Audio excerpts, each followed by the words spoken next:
Oke, selamat sore para sedulur YouTube. Ketemu lagi dengan saya Agung Wijanarko. Oke para sedulur, di sore hari ini seperti biasa kita akan ngobrol-ngobrol santai seputaran informasi terbaru dunia sepak bola, seputaran berita terbaru di dunia sepak bola. Jadi teman-teman, di bulan Januari nanti ya, timnas kita akan mengarungi ya babak penyisian daripada putaran final Piala Asia di Qatar, yang mana di grup D nanti timnas Indonesia akan berhadapan pertama kali dengan timnas Irak dan kemudian timnas Vietnam, terakhir dengan timnas Jepang.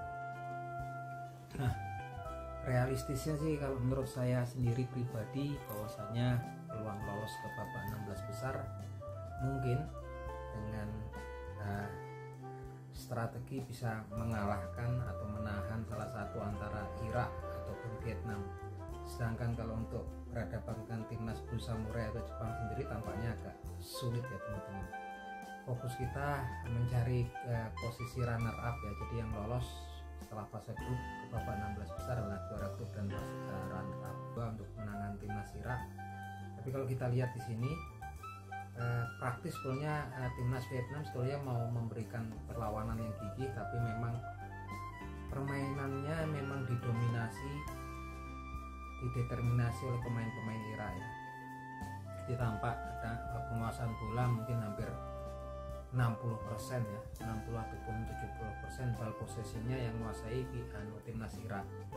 Nah, timnas Irak ini memang mendominasi karena memang tampaknya mereka nggak cuma memiliki power and speed yang kuat ala orang-orang Timur Tengah, tapi mereka juga memiliki kemampuan kontrol bola dan dribble bola yang luar biasa. Ini tampak sekali. Vietnam kayaknya hampir setengah lapangan nih mainnya selama setengah main ya, dan biasanya cuman cukup melakukan counter attack untuk mengancam Irak. Selebihnya Irak menguasai permainan ya. Nah, apalagi di perhelatan Piala Asia nanti di Qatar, Irak ini saat ini mendatangkan sekitar 11 pemain dari diaspora dan juga 3 pemain naturalisasi ya. Yang paling moncer adalah saat ini untuk timnas Irak yaitu Zidan Amar Iqbal, salah seorang jebolan daripada Akademi Manchester United, usianya masih muda sekitar 20 tahun. Saat ini memperkuat ya FC Utrecht ya di Eredivisie Belanda. Untuk Manchester United dia cuma baru sekali yang memperkuat tim utama Manchester United. Tapi yang jelas Zidan Amar Iqbal ini merupakan keturunan, memiliki orang tua yang memiliki paspor Irak dan Inggris.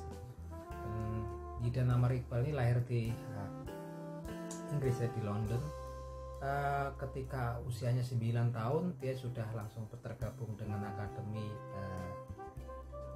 Manchester United. Dan memang Zidan Amar Iqbal ini luar biasa ya teman-teman. Dribblenya, kontrol bolanya luar biasa. Dia biasanya beroperasi di attacking midfielder, tengah ataupun kadang sayap kiri.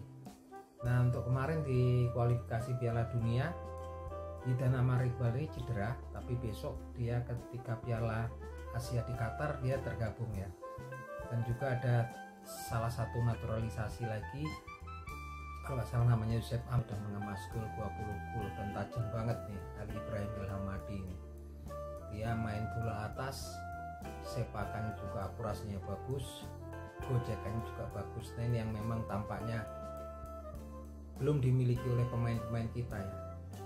Karena memang sekarang tahapannya ini timnas Irak kemudian timnas Jepang juga, mereka nggak cuma mengandalkan bagus, apalagi dribblenya sudah sekelas pemain-pemain Brazil ataupun pemain-pemain Amerika Selatan. Kayaknya memang sudah diprogram dari junior ya, sekelas Kaoru Mitoma, kemudian Takefusa Kubo, Takumi Minamino, sehingga ada Daisen Maeda gitu yang di Glasgow Celtic, sehingga strikernya juga pastinya juga dimanjakan. Kalau kita lihat memang lebih banyak mereka menggunakan wingernya di kanan dan di kiri kemudian untuk memanjakan strikernya. Tapi yang jelas dengan masuknya Zidan Amar Iqbal yang kemarin absen ini ngeri juga ya, dia pemain inti di FC Utrecht. Gocekan bolanya juga sekelas Kaoru Mitoma ya, ini memang babi juga, ini juga gocekannya juga luar biasa.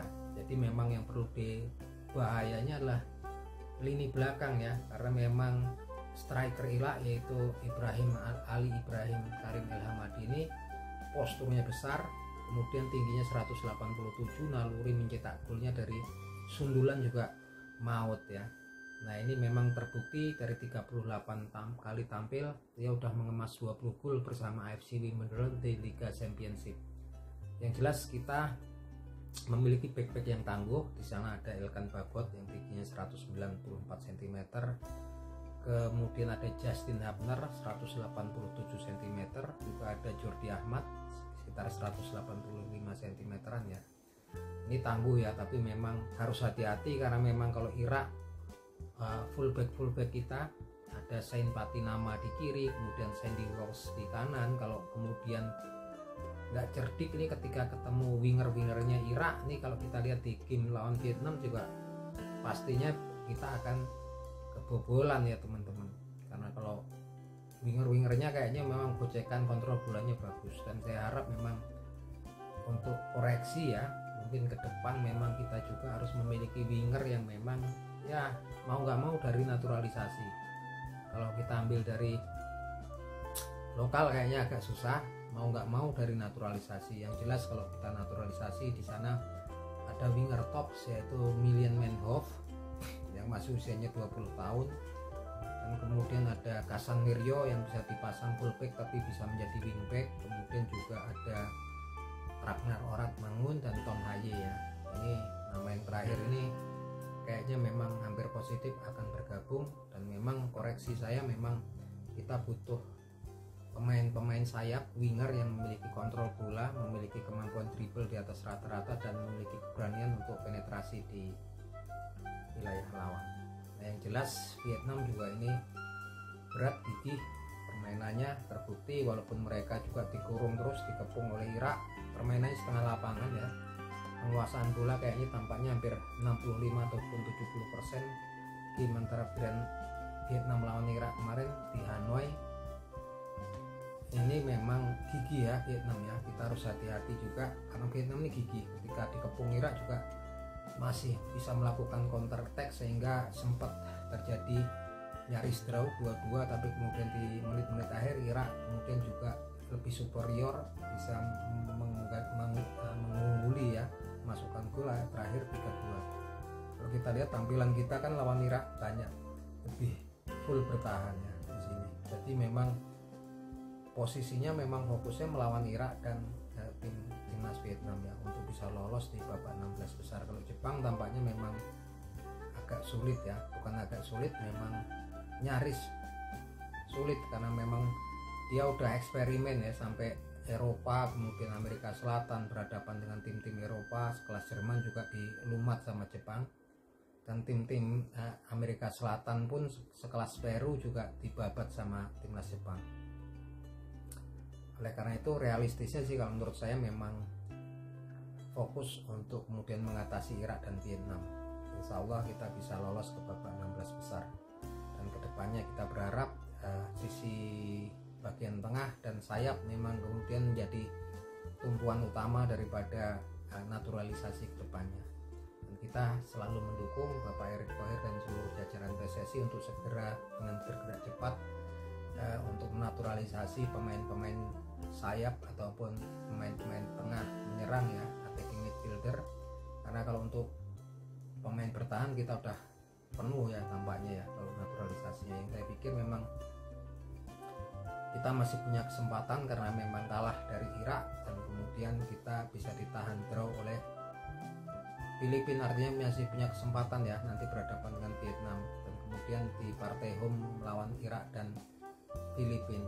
Tapi kalau kemudian tidak segera dibenahi di sektor penyerangan seperti di winger dan midfielder, tampaknya akan susah kita kemudian untuk bisa lolos di kualifikasi Piala Dunia nanti, karena memang modalnya udah tipis, kalah 5-1 dan draw 1-1 di Filipina, 5-1 dari. Oke gitu teman-teman, salam seduluran, Semoga bisa memberikan informasi dan menghibur teman-teman. Akhir kata, salam seduluran dari saya Bung Wijanarko dari Jogja.